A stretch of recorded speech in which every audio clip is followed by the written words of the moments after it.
warahmatullahi wabarakatuh. Halo, perkenalkan nama saya Putri Nur Adizah dari Prodi Pengelolaan Agribisnis Perkebunan. Di sini saya ingin menjelaskan tentang cara penanaman kelapa menggunakan PPT.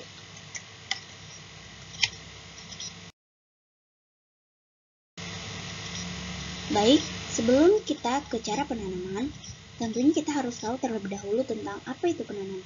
Jadi, penanaman adalah proses cara perbuatan menanam, kegiatan menanami, atau menanamkan pohon dan atau tanaman tertentu pada lokasi penanaman berdasarkan ketentuan teknis yang berlaku.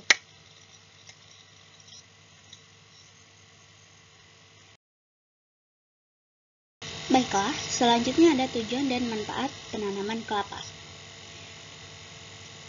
Kelapa ini sebenarnya pasti memiliki banyak manfaat dan tujuan masing-masing. Jadi, tujuan dan manfaat penanaman kelapa ini sebenarnya ada banyak, karena tumbuhan ini memiliki nilai guna yang tinggi dari seluruh morfologinya. Misalnya dari buah yang berkhasiat, daun untuk atap rumah, atau jembatan dari batang kelapa, sabut untuk sapu, tempurung untuk alat rumah tangga, dan bahkan umbutnya yang bisa dimakan. Bisa terlihat dari beberapa contoh gambar yang ada di sampingnya.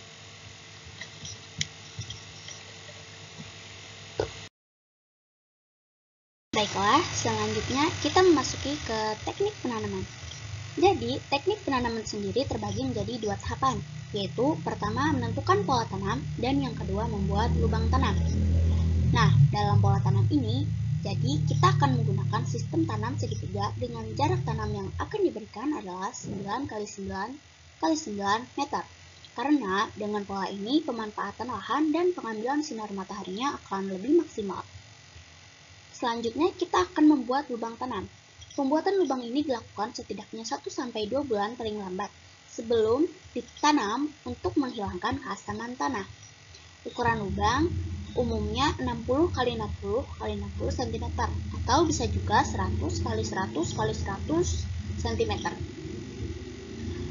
Ada ukuran khusus jika menggunakan lereng atau bedengan yang biasanya dibuat untuk lahan yang unsur haranya kurang, sehingga parit-parit itu akan menjadi sumber unsur hara bagi si pohon kelapa ini nantinya. Nah, seperti yang tertulis di PPT, lebar teras atas 1,25 meter, sedangkan lereng bawah, tepatnya lereng samping yang untuk irigasi atau pengairan kelapa 1 meter. Setelahnya teras miring ke dalam, ya maksudnya itu yang di atas tapi agak menjorok ke dalam, itu sekitar 10 derajat.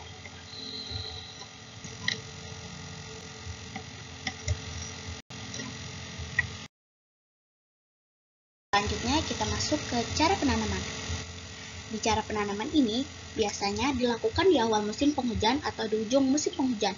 Itu karena curah hujan turun secara teratur dan cukup untuk membasahi tanah, sehingga tanah tidak kering dan penanaman pun menjadi mudah.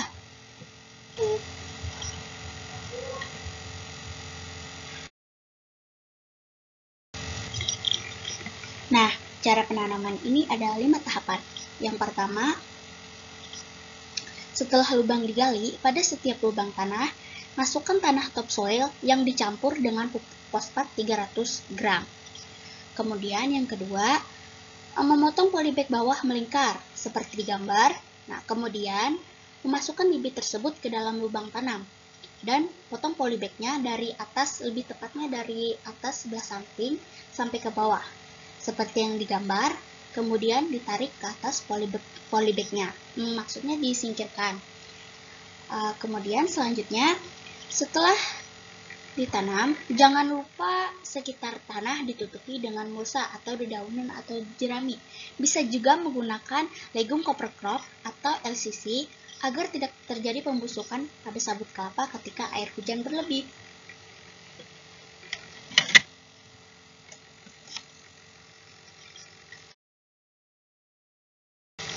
Baiklah, mungkin itu saja. Sekian, terima kasih.